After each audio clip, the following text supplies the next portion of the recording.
की व्यवस्था मिलेगी और कपड़े लगते भी सब जीसीबी से पूरा टाउन के पूरा मचा बन गया।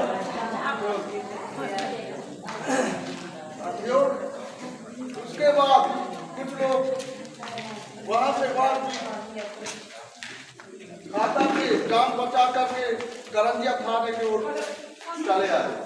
तो थाना प्रभारी ने बोला भैया मैं आपकी रिपोर्ट ले लेता हूँ, लेकिन आगे वो जाओ कलेक्टर के पास जाओ तो कलेक्टर तुम्हारी सुनवाई कर सकता है। पर भी हम थानेदार महोदय हमने पूछा, बोला कि सर जाके वहाँ जांच करो, हमारे जो बाल बच्चे हैं इधर उधर सब गाय गरुआ सब इधर उधर बिखर गए हैं, उनके जवाबदारी हम आपको रोकते हैं ऐसे करके। तो थानेदार साहब ने मैं जाऊँगा और घटना स्थल पर जाकर मैं जांच करूँगा, ये तुम्हारा NFI दर्ज कर दूँगा। आज तक थानेदार भी नहीं गया, जांच करने नहीं गया, अभी तक पूछताछ में भी नहीं गया। और फिर वहाँ से हम कलेक्टर के पास गया तो कलेक्टर मैडम ने बोला कि देखो डियापुर साहब के पास जाओ। तो डियापुर साहब को जाके घेराबंदी लगाया तो डियापुर साहब रुकने लगा, इधर उधर भागने लगा, अभी आएगा फिर आधा घंटे बाद आएगा, नहीं ये 5 मिनट बाद आएगा, ऐसे ऐसे कर करके हम लोग समय बर्बाद करें। और आज तक भी जांच में नहीं आया।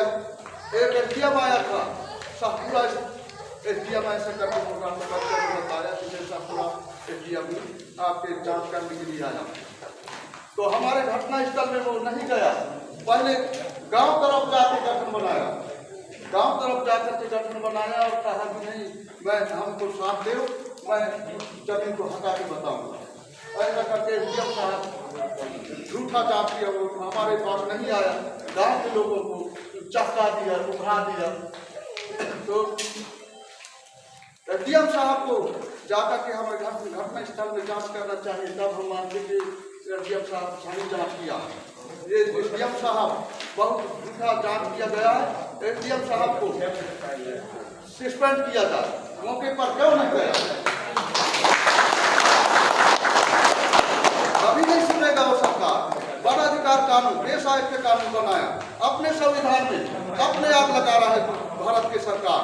तो ऐसा क्यों ऐसा बना रहा है? जो आदिवासियों के लिए कानून बनाया है उसके आधार पर सरकार को करना चाहिए, लेकिन आज तक हमको पूरा करने के लिए कानून बनाया है सरकार, तो ऐसा नहीं करना चाहिए। जो एसडीएम जो गया था वो पर जाकर के जांच करूँगा कर दिया, उमरिया चौकी में बुला करके पूरा ग्रामीणों को वहाँ पंचनामा ले लिए। वो पंचनामा गलत अपने आप से अपन मनमानी ढंग से पंचनामा बनाया, वहाँ से एसडीएम भाग गया। इसलिए एसडीएम साहब के ऊपर कार्रवाई किया जाए, एसडीएम को सस्पेंड किया जाए। ऐसे हमारे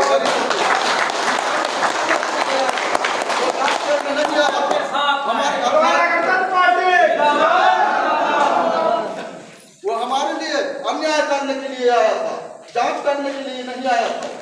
हमको मरवाने पिटवाने के लिए, कुचलवाने के लिए दोबारा तैयार कर दिया है। वो गांव में जाकर के आसपास के लोगों को अभी पौधारोपण हो रहा है, पौधारोपण से पैसा वो मारने पीटने वालों को मिलता है।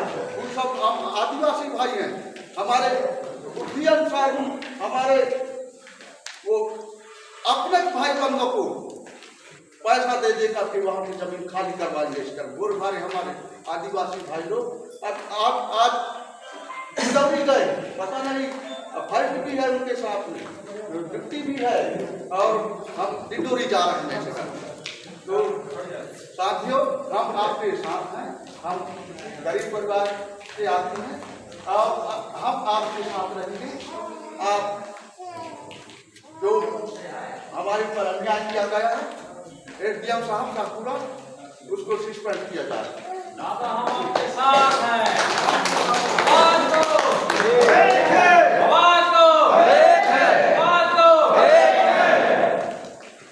मैं अब यही इतना ही बता सकता हूँ और बताऊँगा। मैं सभी भाई बंधुओं को, सभी जिला अध्यक्ष महोदय और छत्तीसगढ़ के आए हुए सभी अध्यक्ष महोदय, मेंबर, सरपंच, सभी गुरुवानगर तक की पार्टी के सभी आए हुए सभी माँ बंधुओं को मैं जय सेवा जय जवान।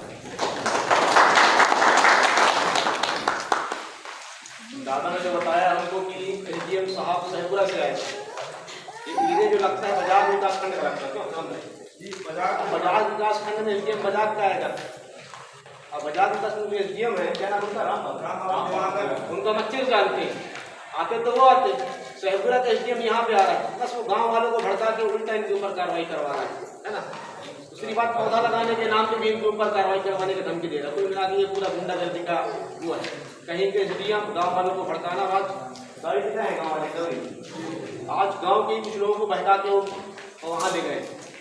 तो खैर दादा जी ने बताया कि हमारे ऊपर आगे भी हो सकता है, तो अब तक तो खैर हमारे पार्टी के संज्ञान में नहीं था, आपको घबराने की जरूरत नहीं है, अभी हमारे पार्टी के संज्ञान में। और गुंडवाना का सिपाही इतना कमजोर नहीं है कि इसके ऊपर ऐसे कोई हमला कर सके। इसके पहले जो हो गया तो वो हो गया, अब जो होगा उसके लिए हमारी पार्टी आपके साथ में खड़ी। और दूसरी बात ये भी है कि बहुत से लोग वहाँ इसलिए घुस जाते हैं, अगर लोग गांव के लोग भोले वाले। दादा ने जो हम तक कहा, मंच में खड़े होकर जब किसी के दिल में था वो बात कही, नेता की आदत होती है यहाँ वहाँ की बात घुमा फिरा करने की। दादा ने वही कहा जो दिल में था, और आखिरी में कहते कहते उनकी आंखों में नमी भी आती है। तो मालूम होता है कितना इनको तंग किया जा रहा है, कितना परेशान किया जा रहा है। दाना पानी बिखेर दिए, कपड़ा को दब दिया, उसमें खानी कप्पर तोड़ दिए, खंबा गिरा दिए, तार उखाड़ दिए, मतलब कितना अत्याचार है उसका अंदाजा लगा सकते हो। तो इन सबको देखते हुए समाज में एकता शिक्षा की कितनी जरूरत है और कितनी आवश्यकता को समझिए आप। और इन्हीं सब बातों को ध्यान में रखते हुए आगे हमारे बीच हमारी दीदी